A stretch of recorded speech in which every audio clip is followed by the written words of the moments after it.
Hello everyone. काल होता Friday. So market क्लोजिंगच्या वेळेला आपण एक चांगला ट्रेड कॅप्चर केला.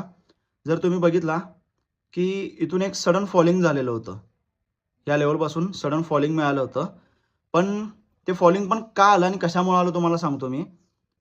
इथे जर तुम्ही आधी जर बघितला तर प्रिव्हियसमध्ये काय झालं बघा. थर्सडेपासून इथे जर बघितला तुम्ही, थर्सडेपासून या लेवलपासून एक कंटिन्युअस रिजेक्शन येत होतं मार्केटमध्ये. इथं रिजेक्शन, इथं स्ट्रॉंग ब्रेक केला, परत या लेवलला गेला, रिजेक्शन आलं. सो इथं पण ऑलमोस्ट त्याच लेवलपासून मार्केटनं रिजेक्ट केलं. त्यानंतरनं जर बघितला तर माझ्या मार्केटमध्ये या दोन ट्रेंड लाईन होत्या. पहिली ट्रेंड लाईन स्ट्रॉंग ब्रेक केली आणि जर दुसरी ट्रेंड लाईन बघितला तर दुसरी ट्रेंड लाईन सुद्धा मार्केटने स्ट्रॉंग ब्रेक केली. पण ह्या पिरियडमध्ये माझा सेटअप तिथं कुठेच दिसत नव्हता. सो मी या रॅलीमध्ये मी कोणतीच मुवमेंट कॅप्चर केली नाही आहे. ठीक आहे. तर मी काय केलो, मी वाट बघितलो. माझी इथं खाली जर बघितला तर एक स्ट्रॉंग लेवल होती. इथं जर बघितला 4551ला माझी एक स्ट्रॉंग लेवल होती.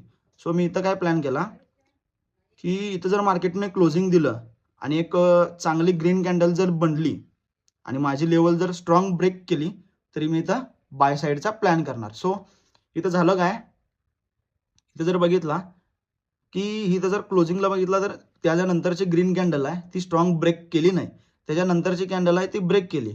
सो इथं मी जर तुम्हाला स्क्रीनशॉट देतो मी स्क्रीनवर, 50.77ला मी एंट्री प्लॅन केला. माझी लेवल कितीवर होती, 51वर होती. ठीक आहे. एंट्री प्लॅन केला. त्यानंतरनं माझं टार्गेट कुठंपर्यंत लावू शकतो मी.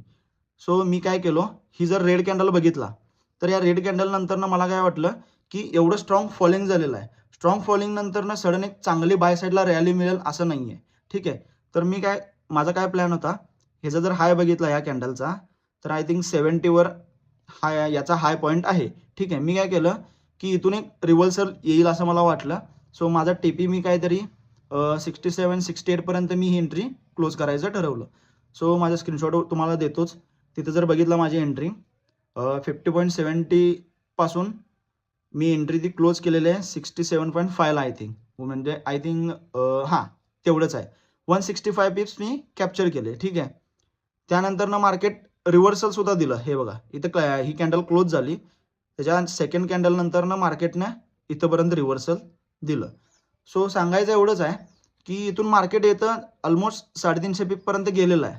97 ऑलमोस्ट 350 पिप्स वरती गेलेलं आहे.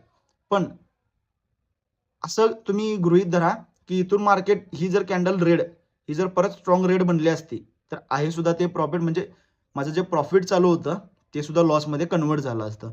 सो मार्केटमध्ये तुम्हाला जेवढं प्रॉफिट दिसतंय, आधीच्या लेवल्स तुम्ही बघा, तुमचं ॲनालिसिस काय आहे, ॲनालिसिसच्या विरोधात काय करायचं नाही आपल्याला. सो मला इथून वाटलं रिजेक्शन येईल, मी इथं कॅन्डल क्लोज केली, माझा कॅन्डल क्लोजिंग झालं त्या पिरियडमध्ये इथं माझी एंट्री मी क्लोज केली. That's it.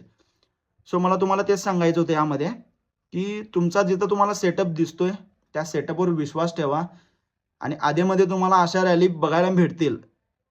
सो त्या रॅलीमध्ये जर तुम्हाला सेटअप दिसला नाही तर ट्रेड करू नका, कारण त्या पिरियडमध्ये काय होतंय की सडन फॉलिंग किंवा सडन रायझिंग होत राहतं मार्केटमध्ये आणि त्या कंडिशनमध्ये मार्केट रिव्हर्सल देतं नाही देतं सांगता येत नाही. सो जोपर्यंत सेटअप दिसत नाही तोपर्यंत ट्रेड प्लॅन करू नका आणि अशाच नॉलेजसाठी आणि अशाच लॉजिकसाठी फॉलो करायला विसरू नका.